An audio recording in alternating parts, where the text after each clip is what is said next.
Every day, nearly 600,000 people in the United States live with the fear that at any moment their lives as they know it could abruptly end.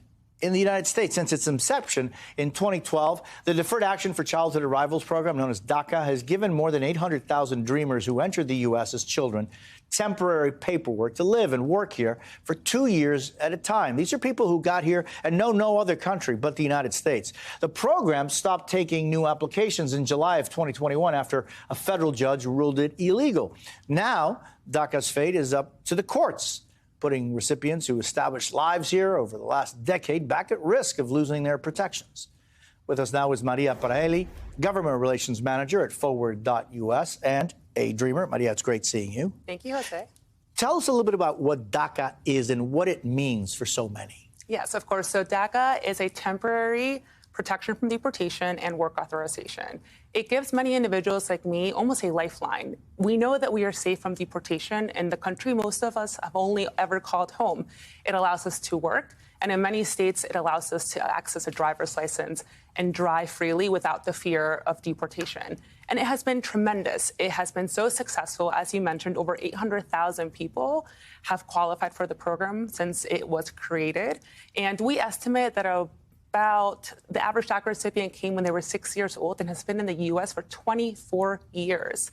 And unfortunately, as you mentioned, since they stopped taking new applications, roughly 400,000 people like myself are eligible for DACA but have been blocked from accessing it and getting all those really amazing benefits that have really transformed my life and the lives of hundreds of thousands of other young individuals in this country who call themselves American and are in every way, shape, and form except on paper. Oh, yeah, we spoke on MSNBC 9 years Yes, we did. ago. Do you remember that? I do. I certainly do.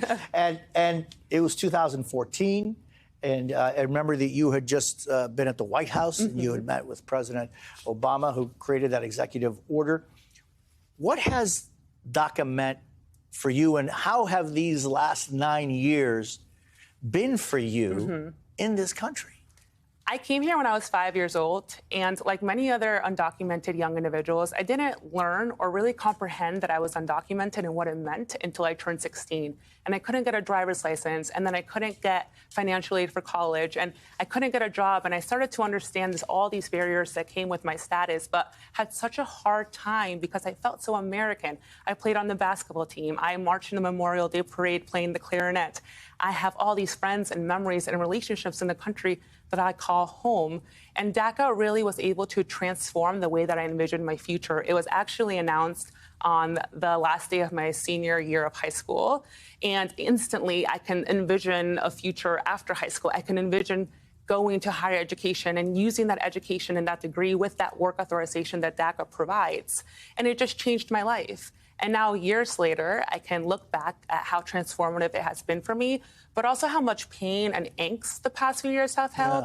Yeah. DACA has been court case to court case litigated. You've seen different legislative fights occur. And it's so heartbreaking that we're still in a place where individuals like me and so many other are living in 2-year increments, not knowing what their future holds, not knowing in a few months if a court is going to issue a decision that is going to pull the rug from under our feet, and we are no longer going to be able to renew our application. Because ultimately, as you know, Jose, Congress has to act. It is in their hands, and if they don't, people like me will continue to live in these 2-year increments, not knowing if they're going to be able to renew their DACA one more time. You know, I think so much of so many people that I've had the privilege over the years to meet and who tell me, and I'm talking about parents who say, I don't know how to tell my child that next year when they're eligible for a driver's license, that they're not going to be able to have a driver's license, that they're not going to vote.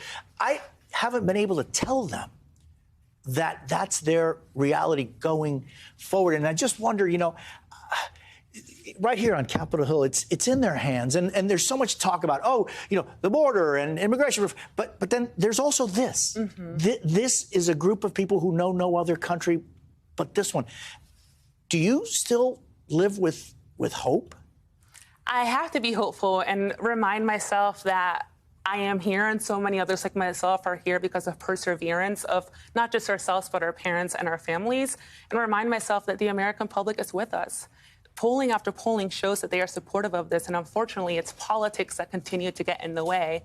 And politics require compromise and so many other components. But I hope that leaders in Congress and government can be reminded of the morality of this issue. Look someone in the eye who's been here for 20 plus years, who many of us are married, many of us have children. You don't know any other country. You don't know any other country. You know, we went to school with your children. Now many of us are teaching your children. We stepped up during the beginning of the pandemic as nurses, as others who were really part of making sure this country and the American public was able to get through those really tough moments that we face together. We are so integral. We are all over society. And how are you going to look at us in the eye and say, oh, sorry, you have to be deported or you can no longer work. We don't know what your future holds. How are you going to look at a DACA recipient who has a U.S.-born citizen child and tell them they might be separated from their kid because Congress cannot seem to pass legislation that would provide that permanent relief for folks? Vamos a hacer un acuerdo, Maria. Let's not spend 9 years between conversations. Let's continue our conversation. Of course, Jose. Maria, it's great seeing you. I thank you for being with us Thank you so much, this morning. Jose. And more to talk about in this issue because we're not going to forget it.